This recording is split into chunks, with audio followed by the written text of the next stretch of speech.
Pas plus que ça.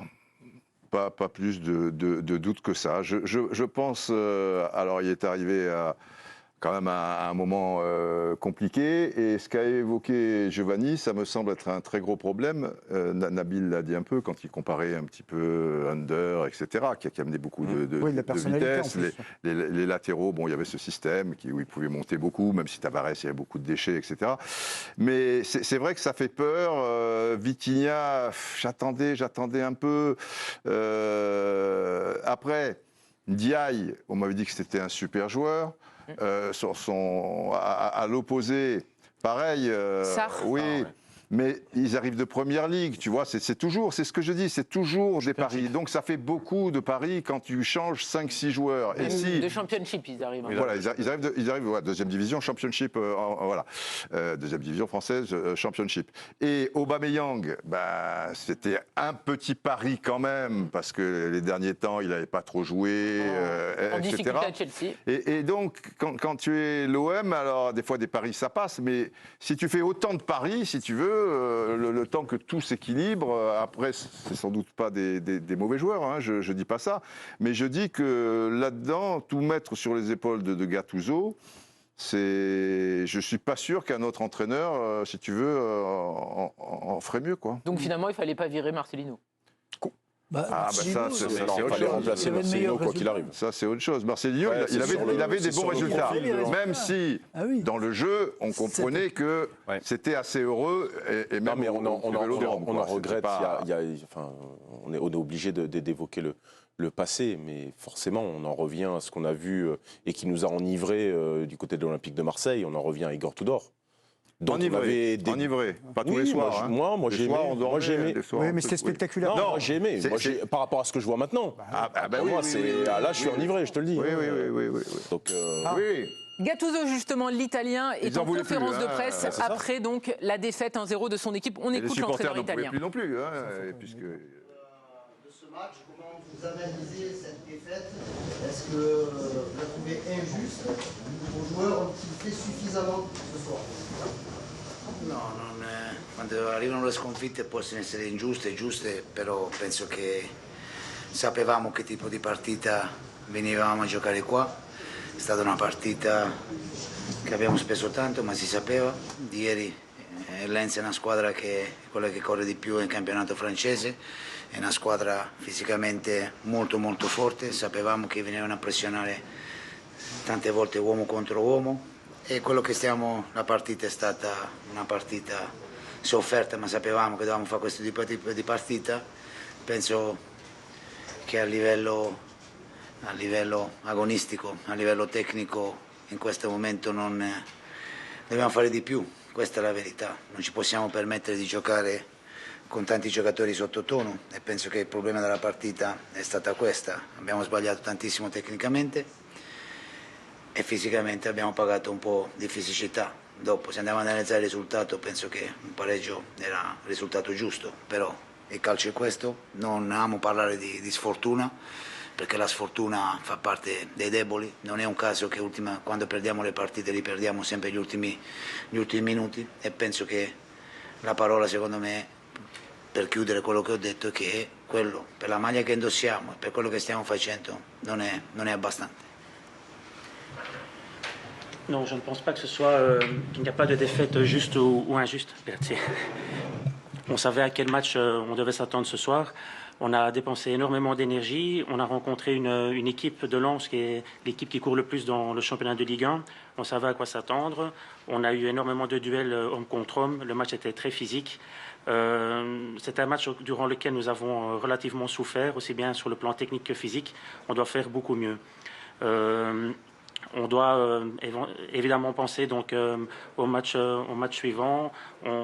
Si vous me demandez si le match nul était le résultat juste pour ce match, je dirais que non, pardon, excusez-moi, je me suis emballé. Si vous me demandez quel était le résultat exact pour ce match, j'aurais plutôt dit que c'était un match nul. J'aime pas parler de défaite, car la défaite, c'est un terme pour les faibles. Et en conclusion, je dirais qu'il faut qu'on travaille pour le match suivant. Bonsoir coach. Est-ce que par rapport à la situation comptable, même si vous avez un match en retard, ce soir, avec cette défaite, vous êtes inquiet? Se lei ha qualche preoccupazione, nonostante che lei ha una partita ancora indietro in campionato? Io tranquillo, un allenatore non è mai. I risultati sono fondamentali, specialmente in una piazza dove alleno io, e la tranquillità nella mia vita è una parola che non l'ho mai avuta. Da giocatore tranquillità non ho mai avuto, da allenatore nemmeno, specialmente oggi dove sono. Ho detto prima, ci vuole qualcosa in più di quello che stiamo facendo per riuscire a portare le partite a casa. Ci sta mancando sicuramente un po' di cattiveria agonistica, ci sta mancando a livello tecnico, stiamo sbagliando, specialmente oggi abbiamo sbagliato troppo, e la preoccupazione c'è, però non posso pensare solo alla preoccupazione, devo trovare la soluzione per come migliorare i risultati e a livello mentale, perché ripeto, se andiamo a pensare che abbiamo preso al 90° perché siamo stati sfortunati, non va bene, sarei ipocrita e sarei troppo riduttivo per dire questo. C'è qualcosa che dobbiamo fare di più perché non è un caso che succede sempre un qualcosa. E come si fa? Si fa lavorando, si fa assumendosi le responsabilità e riuscire a fare meglio quello che stiamo facendo e non pensare di giocare al 50-60%, perché la verità è questa, ci sono giocatori che possono fare molto di più di quello che stanno facendo. En tant que coach et également en tant que joueur, j'ai jamais été tranquille. Il est clair que le résultat est primordial pour un club et surtout pour un club comme Marseille. On doit faire beaucoup mieux pour gagner des points et pour ramener toujours les points à la maison. On doit faire beaucoup d'efforts sur le plan technique, gagner plus de duels. On est un peu en retrait au niveau physique. Si vous me demandez si je suis préoccupé, oui, je le suis tout de même un peu. Mais il faut qu'on travaille chaque jour pour trouver une solution. Et également aussi au niveau mental, car on vient de perdre un match à la 90e minute. Ce n'est pas normal, il faut qu'on travaille davantage, qu'on assume nos responsabilités, on peut mieux faire. Et on a surtout des joueurs qui ne jouent pas au maximum, qui ne prestent qu'à 50-60% de leur capacité. Donc on va travailler pour essayer de résoudre ces problèmes. Gennaro Gattuso, donc, qui s'exprime après cette troisième défaite sous ses ordres. 3 défaites d'ailleurs, à chaque fois à l'extérieur, une à Monaco, une à Nice et une enfin à Lens. Raymond? Non, juste une petite parenthèse, on reproche aux entraîneurs français de ne pas parler la langue du pays où ils vont. Je remarque que les Italiens parlent l'italien et pas le français. Bon, enfin, il vient d'arriver. Non, mais il est arrivé le 30 septembre. On reproche en permanence il est en train aux entraîneurs français. Mais Raymond, on leur dit que vous ne parlez pas l'anglais quand ils vont à l'étranger. Je crois qu'on le reproche aux Français en général. Raymond, voilà, il est en train d'apprendre. Français, mais il y a beaucoup d'entraîneurs français qui parlent l'anglais et qui s'expriment. Je veux dire que tous les entraîneurs qu'on a à chaque fois, c'est un vrai combat. Jacques Santini c'est un vrai combat. Ils font les efforts. C'est vrai, on the Black Board. Vous pouvez me moquer, les autres ne font même pas l'effort. Et on sait pourquoi, en plus, ils ne le font même pas l'effort. Parce que ça leur permet, dans les conférences de presse, de couper la moitié du temps. Parce que le temps de la traduction, il répond. Et pour répéter 2 fois la même chose, et que le traducteur se plante, il a été aussi mauvais, le traducteur, que le... Mais si vous parliez italien, il fallait nous le dire, Raymond, il fallait faire la trad en direct, enfin. Non, mais oui, j'aurais pu. Eh ben, vous auriez pu. Mais Raymond... Il est là depuis 3 mois. Raymond... Même beaucoup moins. Par contre, il a l'air de bien servir les cafés. Raymond, par rapport à la traduction, en tout cas, il y a quand même quelque chose de très intéressant, c'est que là, Gattuso, jusqu'à présent, il disait beaucoup de bien de ses joueurs. Ce soir, il n'est pas content. Non, il a dit que ses joueurs avaient à 50%. Il a dit qu'ils sont à 50% et qu'ils vont essayer de trouver les moyens. Il a dit on va essayer de trouver les moyens de progresser. Mais c'est quand même important qu'il ne soit pas content du rendu de ses joueurs. C'est la première fois qu'il le dit ouvertement après une défaite. Jusqu'à présent, il les protégeait. Là, il les met un petit peu face à leurs responsabilités. Oui, c'est toujours simple. À un moment ou à un autre, l'entraîneur qui est en difficulté va dire c'est la faute des joueurs, ou c'est la faute du recrutement, ou c'est la faute de quelqu'un. Enfin, c'est un peu la faute du recrutement quand même. Je ne sais pas tout sa faute, c'est un tout, une équipe. Et je suis d'accord que le recrutement et que le potentiel des attaquants qu'on voit à l'heure actuelle à Marseille n'est pas digne d'un club comme celui de Marseille. On avait des sondages en début de saison. C'est pas jouable. Donc oui, mais c'est un ensemble. Ouais. Et quand il fait le constat, il dit les joueurs, ils sont qu'à 50%. Ça fait combien de temps qu'il est là ? Je vous ai dit, il est arrivé fin septembre. Fin septembre, eh ben 50%, je suis désolé, on a le temps de préparer ses joueurs, on a le temps de travailler. Non, mais là, il dit sur cette rencontre-là, Raymond, il ne dit pas en général, il dit que sur cette rencontre-là, il a vu une équipe et des joueurs qui étaient à 50%. Timothée, c'est intéressant quand même ce qu'il dit, Gattuso. Jusqu'à présent, il couvait ses joueurs, il disait que tout allait bien pour Aubameyang, etc. Là, on voit qu'il est énervé aussi ce soir. Oui, je trouve que ce qu'il dit est intéressant, mais peut-être pas de cette manière-là. Ma réflexion va être un peu béotienne au départ, mais je l'assume.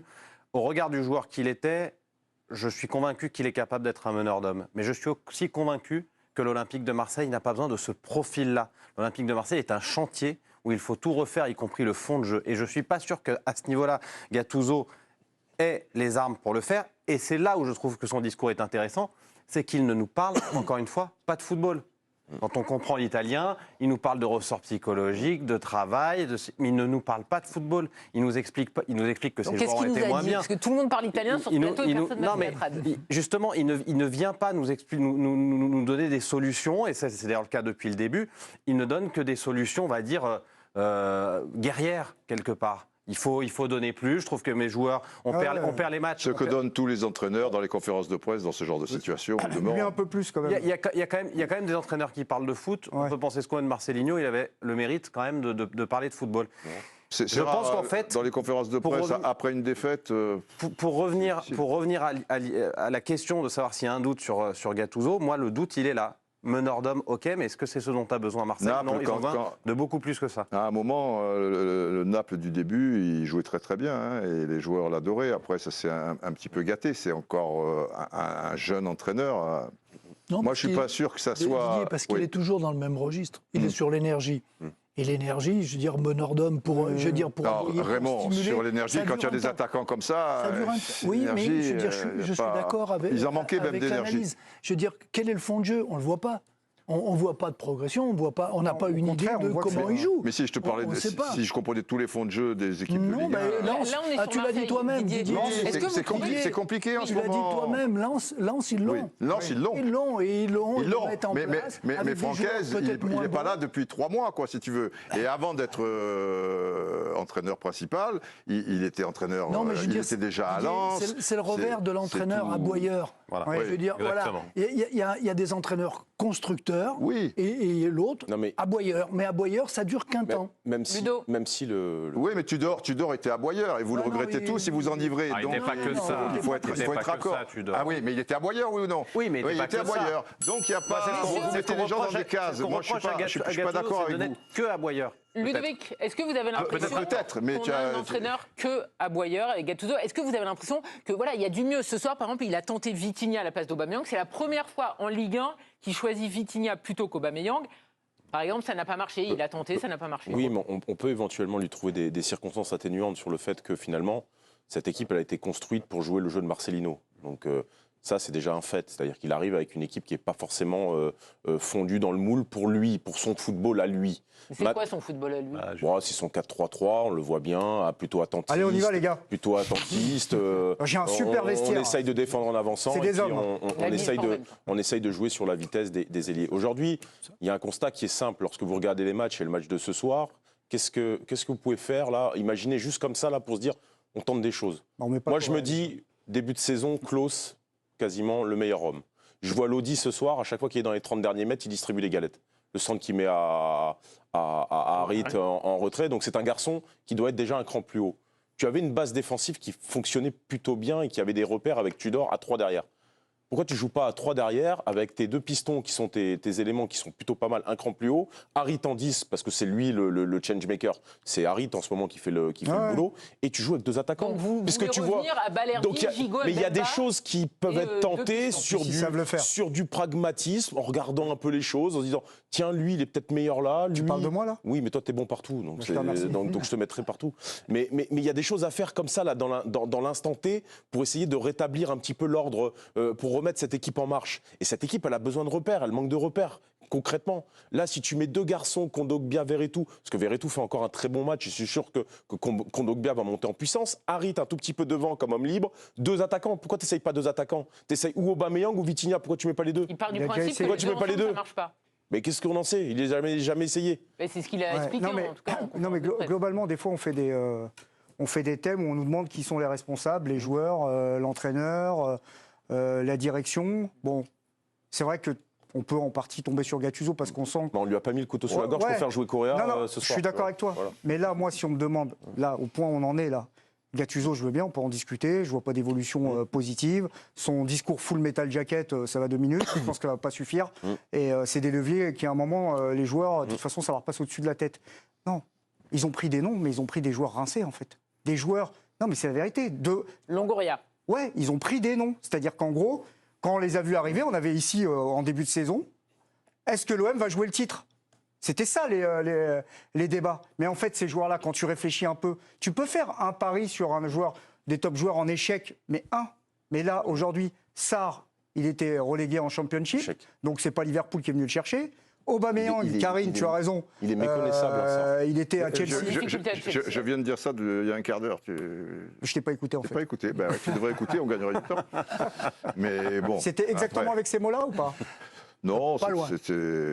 Ouais, mais je le dis mieux. Ça voulait dire la même chose. En tout cas. Non, mais il y a un homme, en tout cas, vous n'avez pas dit, en tout cas, ce qu'il pensait, parce qu'on va découvrir pour la première fois ses propos. Je crois que c'est Jonathan Klaus qui s'est exprimé. Ça n'a pas été encore dit en plateau, donc on va écouter le latéral marseillais. Qu'est-ce qu'il nous a dit ? On va en profiter, effectivement. Il s'est exprimé au micro de Prime Video. Il nous a manqué beaucoup de choses ce soir. On avait l'impression que les deux équipes se neutralisaient. On manque de mouvement, d'agressivité, d'audace. Cela a donc été très compliqué de sortir le ballon. Et dans quelques instants, on va noter les joueurs, donc n'hésitez pas à choisir les joueurs que vous voulez noter sur le site de l'équipe. Oui. Une réaction au propos de Jonathan Klaus ? Non, moi je trouve qu'ils ont beaucoup trop subi. Alors comme Lens était maladroit, ça passait, mais Lens avait la volonté effectivement d'aller vers l'avant. Et en ce sens, on peut estimer que cette victoire est méritée, pas forcément logique, mais au moins méritée.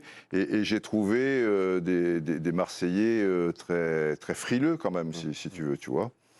Et je voyais pas comment ils pouvaient s'en sortir. Oui, sur un coup de dé ou quelque chose comme ça, mais je leur demande pas d'être conquérants, mais peut-être un peu plus. Et je comprends la frustration de Klaus, qui a pas dû, comme Marseille était très bas, se retrouver des fois en position de débordement, comme il aime le faire. Mais quand on voit les matchs de l'OM, là je parle en Ligue 1, il y a quand même très peu d'occasions. Par exemple, ce soir, on pense à Harit, mais parce qu'il n'y en a pas eu beaucoup.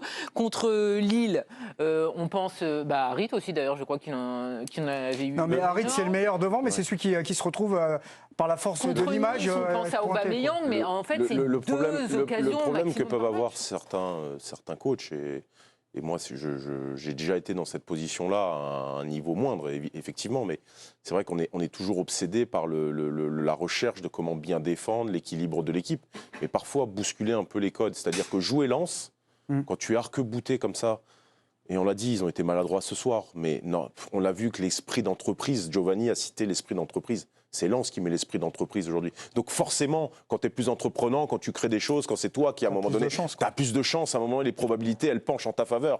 Marseille ce soir ne fait que rester, attendre et compter sur un coup du sort. Parce que finalement, la sortie là, avec Lodi et cette frappe d'Harit, c'est un coup du sort quasiment. Il y a quelques sorties de balles, la globalité du match. Il y a un manque de justesse technique derrière. On en est trop. Mais peut-être qu'aussi parfois la meilleure défense c'est l'attaque. Et peut-être il faut essayer de bousculer un peu les codes. Cette équipe, on sent qu'elle est. Klaus nous le dit. Il y a une certaine forme de lassitude dans ce qui se passe. Oui, on est derrière. Oui, on bataille. Oui, on n'arrive pas à sortir. Oui, mais on bataille quand même. On s'accroche. Il n'y a pas beaucoup d'étincelles, pas beaucoup d'éclats, c'est vrai. Ah oui, ça, les étincelles, on n'en a pas vu. Messieurs, nous allons parler de Lens parce que Lens revient. Les Lensois avaient très mal débuté leur championnat et pourtant ils sont donc 6e avec 16 points. Et je compte, et je sais à peu près compter, ils sont qu'à 4 points du 4e place qui pourrait être synonyme de Ligue des Champions. Regardez, mon cher Didier. D'accord. Lens, 16 points. Ok, à 4 points. C'est un championnat très étrange. Ah ben ça, c'est le moins qu'on puisse dire. Parce qu'avec son match en moins, l'OM contre Lyon, bon, il y a eu les circonstances qu'on sait. Mais alors, pour le coup, Lyon était à l'agonie, on pouvait supposer que. Et là, ça se joue finalement à ça. Et il serait 1 point devant Lens, je te signale. Donc, alors, ça ne serait pas suffisant puisqu'il serait 5 ou 6e et qu'il vise le podium. Donc, c'est pas satisfaisant. Si Marseille gagne, il sera à égalité avec Lens. Non, si Marseille fait match nul ce soir, ça s'est joué à ça, si tu veux. Et donc tous nos commentaires seraient